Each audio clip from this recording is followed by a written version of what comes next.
कहानी की शुरुआत में एक रॉयल यानी कि शाही फैमिली के बारे में बताया जाता है जो मॉन्स्टर्स, डीमंस, शैतानों को पकड़ा करती थी। इसी फैमिली की एक फौज जिसके सिपाही काफी बहादुर थे, वो एक आदमी को पकड़ने की कोशिश कर रही थी, पर वो अकेला ही इन पर भारी पड़ रहा था। ये देखिए, जो सिपाही भी हमला करने उसकी तरफ बढ़ रहा था, वो अनजान आदमी सबको ही उठा उठा कर गिरा रहा था। हालांकि इन्होंने तलवारों से भी उस पर हमला किया, लेकिन वो किसी को भी अपने सामने टिकने ही नहीं दे रहा था। अब इतनी ही देर में यहाँ इस फौज का कमांडर आ जाता है, जिसके साथ ही वो अनजान आदमी अपनी शैतानी ताकतों से वहाँ फोग पैदा कर देता है, यानी कि कोहरा, जिस वजह से किसी को भी कुछ दिखाई नहीं दे रहा था। और अचानक उस आदमी का चेहरा बदलने लगा, जो पूरा बदलकर सफेद लोमड़ी बन जाता है। और अब वो पहले से भी कई ज्यादा खतरनाक हो गया था। फोग का फायदा उठाकर वो एक एक सिपाही के पास गया और सबको ही बड़ी बेरहमी से मार देता है। सिर्फ कमांडर ही जिंदा बचा था। वो अब फोग में आगे बढ़ने लगा उस लोमड़ी को मारने के लिए, पर तब तक काफी देर हो चुकी थी क्योंकि लोमड़ी वहाँ से जा चुकी थी। अब क्योंकि ये हादसा काफी बड़ा था, इसलिए कमांडर फौरन जाकर इस बारे में अपनी फौज के हेड को खबर करता है, जिसका नाम येनली होता है और यही इस कहानी का मेन कैरेक्टर भी है। कमांडर ने उसे सब कुछ बता दिया था और अब क्योंकि येनली को भी इस चीज की इन्वेस्टिगेशन करनी थी, इसीलिए वो वेस्ट यानी मगरिब की तरफ चल देता है, जहाँ एक दूसरा किंगडम राज्य था। यहाँ आकर उसे पता चलता है कि शाही खानदान के 9 लोग, जबकि मिनिस्टर्स में से 10 लोगों की मौत हो चुकी है। इनकी मौत के बारे में कहा जा रहा था कि जिस्म से बहुत ज्यादा खून बहने की वजह से हुई है, पर यहाँ हैरानकुन बात ये थी कि उनके जिस्मों पर एक भी खरोच का निशान नहीं था, न ही आसपास हल्का सा खून का निशान पड़ा हुआ था। ये देखकर येनली को समझ लग जाती है कि ये काम जरूर शैतानों का है, क्योंकि उनके पास खास ऐसी ताकतें, उनके जिस्म में ऐसी चीज होती है कि वो बाआसानी इंसानों का खून पी सकती है, वो भी खून का एक भी कतरा बहाए बगैर। अब यहाँ से येनली एक शैतानी कबीले में जाता है, जहाँ ही सारी शैतान रहा करती थी, पर यहाँ की शैतान बिल्कुल इंसानों जैसे ही दिखती थी। साथ ही उनकी आदत भी काफी अच्छी थी, वो खतरनाक नहीं थी, तो किसी को भी उनसे कोई खतरा नहीं था। अब येनली के गले में एक बैज का लॉकेट था, जिसे हाथ लगाकर कुछ रंगों वाली लहरें पैदा करता है, जो देखकर सफेद कपड़े पहनी एक लड़की वहाँ पर आ जाती है, जो काफी खूबसूरत लग रही थी। इसका नाम यू था, जो येनली का बैज छीनकर वहाँ से भाग जाती है। अब उसका पीछा करते हुए येनली यहाँ के हेड चीफ के पास आ जाता है और उसे यू की हरकत के बारे में बता देता है, जिस पर हेड चीफ उससे कहते हैं कि यू की हरकत पर मैं आपसे माफी मांगता हूँ, जो कहकर वो येनली को उसका बैज वापस कर देते हैं। अब जब हेड चीफ ने उसके यहाँ आने की वजह पूछी तो वो बताता है कि मैं यहाँ शैतान की खोज में आया हूँ। जो सुनकर हेड चीफ उसे यू के अंकल के पास जाने का कहते हैं, जो इस गांव के बुजुर्ग हैं और काफी अच्छी जानकारियाँ देते हैं। इसलिए येनली और यू जल्दी अंकल के पास गई। वो अंकल को एक पोटली देता है जिसमें कुछ बाल थे। येनली कहता है कि चेक करके बताइएगा कि ये किस शैतान के बाल हैं, जिस पर अंकल बताते हैं कि ये तो लोमड़ी के बाल हैं। तो अब मजीद इन्वेस्टिगेशन करने के लिए येनली वापस महल आ जाता है, जहाँ ऑफिसर से उसे पता चलता है कि राजा ने इस केस की इन्वेस्टिगेशन करने के लिए तुम्हें 2 दिन का वक्त दिया है। जिसके बाद येनली अब मेन मिनिस्टर के पास जाता है, जो यहाँ का एडवाइजर था, जिसे भी येनली सफेद लोमड़ी के बारे में बता देता है और मजीद इस बारे में उससे जानकारी लेने की कोशिश करता है। तब मिनिस्टर एडवाइजर बताते हैं कि तकरीबन 20 साल पहले राजा की वाइफ और उनकी एक मेड नौकरानी दोनों ही प्रेग्नेंट थी। वो राजा के बच्चे की माएँ बनने वाली थी, क्योंकि उन दोनों से ही राजा ने शादी की हुई थी। पहली बीवी रानी थी और दूसरी मेड, क्योंकि वो अपनी मेड से पहले प्यार किया करती थी। अब क्योंकि राजा का कोई वारिस नहीं था, इसलिए वो फैसला करते हैं कि जो भी बच्चा पहले पैदा होगा उसे ही राजगद्दी दे दी जाएगी, यानी कि इस किंगडम की पूरी हुकूमत। तो यहाँ पर उनकी मेड ने पहले बच्चे को पैदा कर दिया था, जो कोई इंसानी बच्चा नहीं था, बल्कि वो शैतानी सफेद लोमड़ी का बच्चा पैदा हुआ था, वो भी मरा हुआ। अब लोमड़ी का बच्चा पैदा होने की वजह ये थी कि जब मेड प्रेग्नेंट थी तो उसने एक बुजुर्ग आदमी की काफी बेइज्जती की थी, जिस आदमी के पास बहुत ताकतें थी,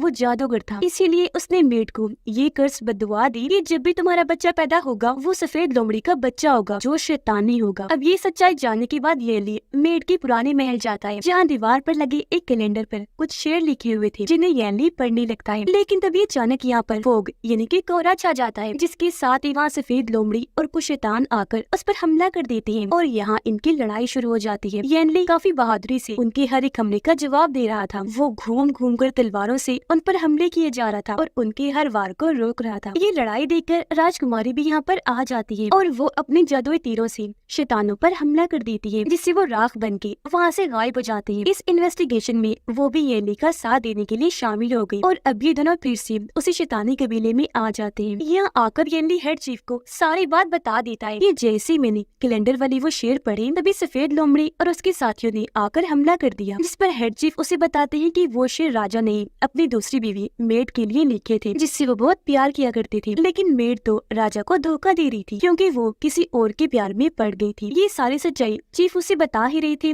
कि तभी दोनों को बाहर से शोर की आवाज आने लगती है। ये जब जाकर चेक करती है तो पता चला कि यू और राजकुमारी की लड़ाई हो रही है, पर हेड चीफ आकर उन्हें रोकने लगती है। लेकिन तभी उनकी तबीयत खराब होने लगी, वो तड़पने लगे और वहीं गिरकर बेहोश हो जाते हैं। अभी सारी सूरत हाल देखकर येनली काफी घबरा गया। उसे समझ नहीं आ रही थी कि अब इन हालात में इन्वेस्टिगेशन कैसे करूं। कि तभी उन्हें एक और खबर मिलती है कि यू के अंकल की भी मौत हो गई है। पर अब जब येनली उसकी लाश की जांच करता है तो उसे लाश में से एक सुई और धागा मिलता है, जिससे येनली को यहाँ समझ लग गई कि जो सबका कातिल हत्यारा है इनके शैतान, जिसने राजमहल दूसरे किंगडम के लोगों को भी मारा था, वो असल में लाशों का खून खुद नहीं पी रहा था, बल्कि लाशों में से खून निकाल कर वो कहीं और भेज रहा था। अब शैतान उस इंसान जिसे उसने शिकार बनाना होता है उसके जिस्म से एक बाल बाहर निकालता है, फिर बाल वाली छोटी सी जगह पर वो सुई और धागा डालकर वहाँ से खून खींचता है। यही वजह है कि जैसे उस इंसान में खून कम पड़ता है उसकी मौत हो जाती है, और यही वजह है कि लाश पर ऐसा चोट का कोई निशान भी नहीं होता। अब येनली सोच में पड़ जाता है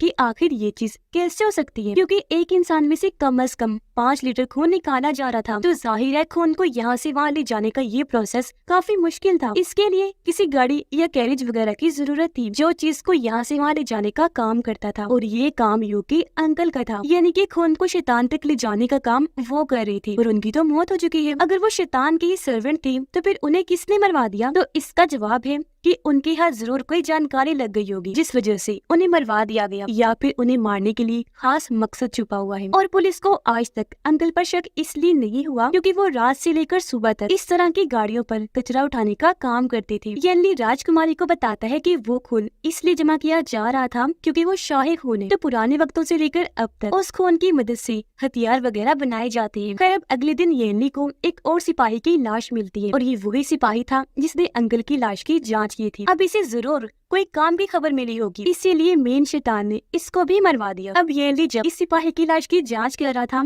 तो उसके मुंह से कागज का टुकड़ा मिलता है जिस पर एक कपड़े की दुकान का नाम लिखा हुआ था, जो काम जरूर शैतान का ही लग रहा था उन्हें अपने पीछे पीछे दौड़ाने के लिए। और क्योंकि छानबीन इन्हें करनी थी तो ये लोग आगे बढ़ जाते हैं। हालांकि राजकुमारी भी उसके साथ जाने के लिए कहती है, पर उसने मना कर दिया और अब वो अपने घोड़े पर सवार होकर वहाँ से निकल पड़ता है। वो थोड़ा दूर गया ही था कि तभी उस पर काफी सारे शैतानों का हमला हो जाता है। हालांकि ये उनका सामना भी करता है, लेकिन वो तादाद में काफी ज्यादा थे, तो येनली उनके सामने टिक ही नहीं पाता। शैतान इस पर भारी पड़ रहे थे कि तभी यहाँ पर उसकी मदद करने यू आ जाती है। वो येनली को शैतानों से बचाने के लिए उनसे लड़ने लगी, काफी बहादुरी से उनका सामना कर रही थी, पर अब इनकी बच निकलने का कोई चांस नजर नहीं आ रहा था क्योंकि शैतान बढ़ते ही जा रहे थे और इनको हर तरफ से घेर लिया जाता है। अब इससे पहले शैतान इन पर हमला करते सामने वाली छत पर राजकुमारी आ जाती है और वो अपने तीरों से शैतानों पर हमला करने लगी। तीर पानी में जाकर गिरा जिससे पानी काफी ऊपर उछल जाता है और ऐसे शैतानों का ध्यान भटक गया, जिस चीज का फायदा उठाकर यू वहाँ पर फोक पैदा करती है और मौका पाकर ये लोग वहाँ से भाग निकलते हैं। अब राजकुमारी और यू असल में यहाँ येनली का पीछा करते हुए आई थी ताकि उसकी मदद कर सके, और अभी लोग वापिस आ गए। तब तक हेड चीफ को भी होश आ गई थी, जो अचानक बेहोश हो गई थी। तब येनली उनसे मिलने आता है। वो चीफ को कहता है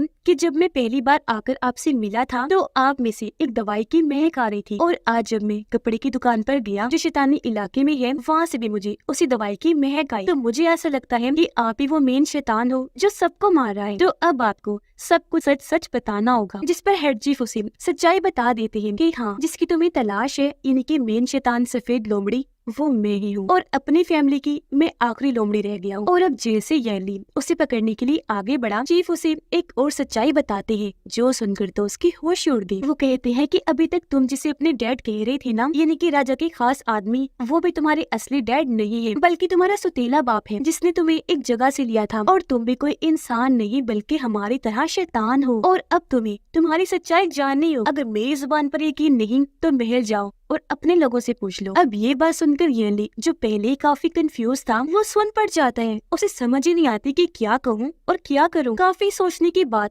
वो वहाँ से भागा और सीधा अपने महल आ जाता है और अपने मेन मिनिस्टर एडवाइजर से सारी सच्चाई बताने को कहता है, जहाँ वो पहले तो कुछ नहीं बताता, लेकिन जब येनली की शैतान होने की बात सामने आई तो वो सारी सच्चाई बताने लगता है। कहता है कि आज से 20 साल पहले जब राजा की दूसरी वाइफ मेड प्रेग्नेंट थी तो उन्हें कर्ज की वजह से सफेद लोमड़ी का गोश्त खाने की तलब हुआ करती थी, और राजा कैसे भी करके ये चीज पूरी करना चाहते थे कि मैं उसे लोमड़ी का गोश्त खिला ही दूं। वो जंगल में उसका शिकार करने गए, पर उन्हें वहाँ काफी सारी मुश्किलात का सामना करना पड़ा। कुछ जंगली जानवरों ने उन पर हमला कर दिया, जिनसे बहुत मुश्किल से उन्होंने अपनी जान बचाई। पर जब पास के गाँव वालों ने उनकी हालत देखी तो वो उन्हें उठाकर अपने गाँव ले आए, उनका इलाज करके खूब सेवा की ताकि राजा जल्द ठीक हो जाए। पर जब राजा को होश आई तो वो बजाय गाँव वालों का शुक्रिया अदा करने की वो उन्हीं पर ही शक करने लगे। उन्होंने सोचा कि गाँव वालों ने मुझे जानबूझकर यहाँ पे पकड़ के रखा हुआ है। वजह ये थी कि वो गांव वाले भी शैतान थे। और जब इस बारे में राजा के महल वालों को खबर हुई तो उनको बचाने के लिए कमांडर और तुम्हारे डैड भी उस गांव में चले गए, जहां उन्होंने गांव के सभी शैतानों को मार दिया। पर सबको मारने के बाद तुम्हारे डैड को पता चला कि जिन लोगों हमने मौत के घाट उतारा है वो बेशक शैतान थे, लेकिन वो अच्छे वाले थे, बुरे नहीं थे, किसी को उनसे खतरा नहीं था। राजा की तो इन्होंने मदद की थी। ये शैतान इस कदर सादे थे कि इनको तो जादू भी करना नहीं आता था, न ही वो खतरनाक शैतानों की तरह अपना रूप बदल सकते थे। ये सारी सच्चाई जानने के बाद कमांडर और तुम्हारी डैड को बहुत अफसोस हुआ कि किस तरह हमने बेगुनाह लोगों को मार दिया। पर इस चीज की शर्मिंदगी से बचने के लिए उन्होंने अपने कुछ असूल बना दिए जो हर सिपाही को मानने होंगे। उन्होंने फैसला किया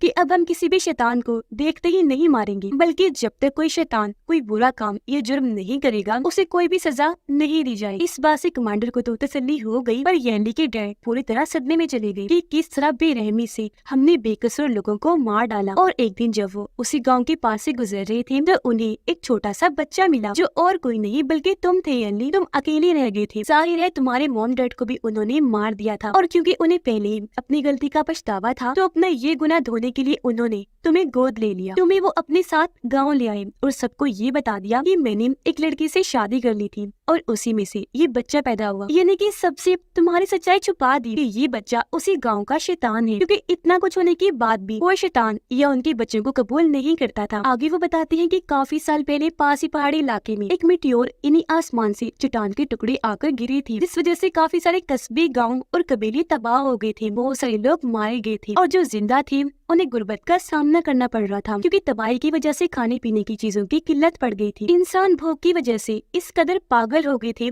कि आसपास से जो कोई भी गुजरता था वो उस इंसान का खून पी जाया करती थी। ऐसा फिर कई सालों तक चलता रहा, जिसके बाद वो सभी लोग शैतान बन गए। और फिर इन्हीं शैतानों से बचने के लिए हमारे राजा ने अपनी ताकतवर फौज बनाई, क्योंकि उन सब की यहाँ तक कि तुम्हारी भी तलवार उसी मिटियोर की बनी हुई है जो आसमान से गिरा था, क्योंकि उसमें बहुत ताकत थी। शैतानी कबीले में आतिशबाजी हो रही थी क्योंकि हर कोई नए साल की खुशियाँ मना रहा था। यहाँ यैली को हेड चीफ इनकी सफेद लोमड़ी की सच्चाई पता चल गई थी कि इसने मेरे खाने में जहर मिलाकर मुझे मारने की कोशिश की। पर जब उसका ये प्लान काम नहीं किया तो उसने खुद ही यू के अंकल को मरवा दिया ताकि इससे यैली डर जाए और इस शैतानी कबीले को छोड़कर चला जाए। और अब यहाँ पर चीफ सफेद लोमड़ी अपना असली प्लान सामने लाता है। बताने लगा कि सालों पहले राजा और उसके लोगों की तरफ से जो भी हुआ वो मुझे पसंद नहीं आया। मैं बहुत गुस्से में था, इसलिए राज फैमिली से शैतानों का बदला लेना चाहता था। इस मकसद के लिए मैंने एक खास किस्म की दवाई बनाई है जिसको खाकर नॉर्मल इंसान के अंदर का शैतान भी जाग जाएगा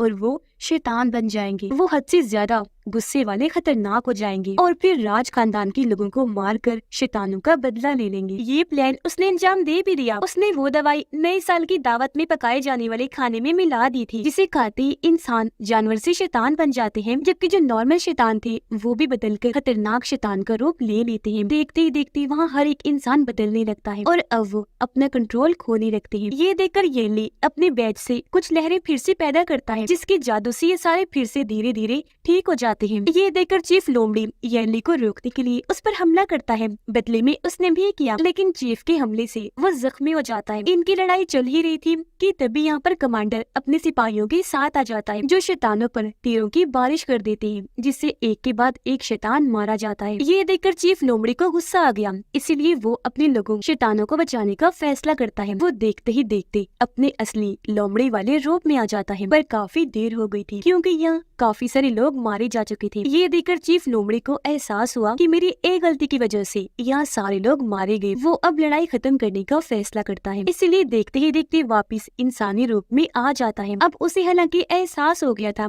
लेकिन फिर भी कमांडर उस पर हमला कर देता है। तीरों से कई बार उसने वार किया, जिससे चीफ काफी जख्मी हो जाता है। अब ये देखकर यानी को गुस्सा आ गया, क्योंकि गलती का एहसास होने की वजह से उसे चीफ के साथ हमदर्दी हो गई थी। इसीलिए वो सामने आकर गुस्से से सिपाहियों को उस पर हमला करने से मना करता है। कहने लगा कि तुम लोग यहाँ क्या लेने आए हो? राजा ने मुझे इस केस की छानबीन करने के लिए भेजा है, इसलिए अभी के अभी तुम्हें यहाँ से वापस जाना होगा। पर कमांडर जाने से साफ साफ मना कर देता है। वो अब येनली पर ही अपनी तलवार से हमला कर देता है। दोनों के बीच तलवारबाजी की लड़ाई छिड़ गई, पर क्योंकि कमांडर काफी बहादुर था तो यहाँ येनली का बचना मुश्किल था। ये देखकर चीफ, जिसे अपनी गलती का एहसास हो गया था, वो येनली की मदद करने का फैसला करता है। वो उठा और कमांडर पर हमला करके उसकी जान ही ले लेता है, उसका गला काट के रख देता है। पर क्योंकि खुद भी काफी जख्मी था तो बच नहीं पाता, मौके पर ही उसकी मौत हो जाती है। अब यहाँ येनली को समझ लग गई थी कि इस सब के पीछे किसका हाथ है, उसी किंगडम की राजा का जहाँ वो सबसे पहले गया। इसलिए येनली वहाँ की राजा के पास जाकर उससे अपने जुर्म कबूल करने को कहता है, क्योंकि ये सच था। इसी राजा ने इस बार शैतानी कबीले को मारने का हुक्म दिया था, पर वो राजा अपना जुर्म कबूल नहीं करता, बल्कि उसके बहुत सारे लोग येनली को ही मारने के लिए आ जाते हैं। जो देखकर येनली अपनी मेटियोर से बनी तलवार निकालता है। उसने जैसे ही ये जादुई तलवार लहराई, वहाँ पर फिर से